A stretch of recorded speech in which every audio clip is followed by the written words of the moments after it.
नमस्कार, मैं हूं आशुतोष और आप देख रहे हैं टेलीकास्ट न्यूज़। बिहार की राजनीति में इन दिनों काफ़ी उबाल है। दरअसल कई ऐसे मामले हो रहे हैं जिसको लेकर ऐसे कयास लगाए जा रहे हैं कि महागठबंधन के भीतर ऑल इज वेल वाली स्थिति नहीं बन रही है। हम आपको एक जदयू के नेता का जिक्र करना चाहेंगे। दरअसल हम आपके सामने उपेंद्र कुशवाहा के नाम का जिक्र करना चाहेंगे। मैं उनके हालिया बयान की ओर आपको लिए चलता हूं। दरअसल कुछ दिनों पहले उपेंद्र कुशवाहा ने पत्रकारों के सवाल का जवाब देते हुए कहा था कि बिहार में 2 डिप्टी सीएम होना चाहिए। जब बीजेपी के साथ जदयू की सरकार थी तो वहां पर 2 डिप्टी सीएम का कॉन्सेप्ट था। तो अब बिहार में 2 डिप्टी सीएम होना चाहिए। तो इस मामले पर जब उनसे पूछा गया कि क्या आप डिप्टी सीएम बनना चाहते हैं, तो उन्होंने कहा कि मैं कोई सन्यासी तो नहीं हूं, अगर मौका लगे तो क्यों नहीं मैं बनूंगा। अब हम आपको कुछ दिन और पीछे लिए चलते हैं। दरअसल जदयू पार्टी में उपेंद्र कुशवाहा की रालोसपा का विलय हुआ है।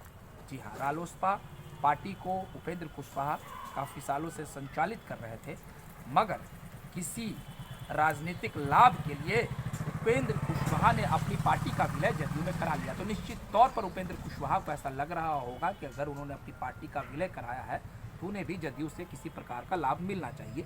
और अब उनकी बातों में ये चीज़ें झलक भी रही हैं।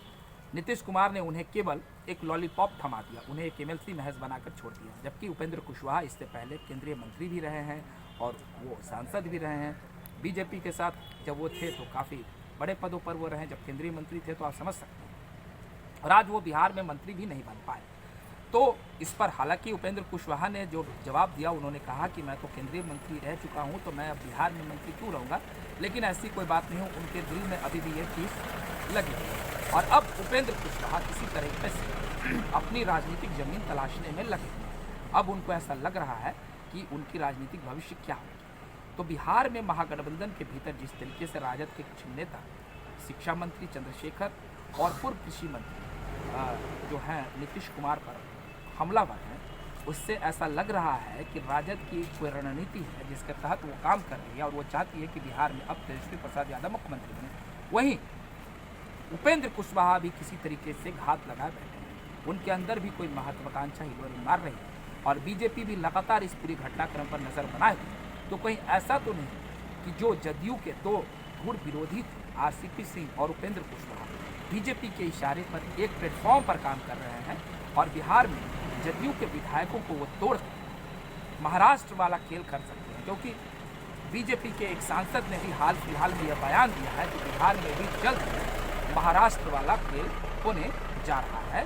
तो ऐसे में यदि हम इन संभावनाओं से इनकार नहीं कर सकते हैं कि कहीं ना कहीं RCP सिंह और उपेंद्र कुशवाहा मिलकर जदयू को कहीं न कहीं कोई नुकसान पहुंचाए और उनके विधायकों को तोड़े और बिहार में बीजेपी अपने मुद्दे सरकार बना पाए। बहरहाल हम इस पूरे मसले पर नज़र बनाए रखेंगे और अगली बार फिर एक नए वीडियो के साथ आपके सामने हाजिर रहेंगे। तब तक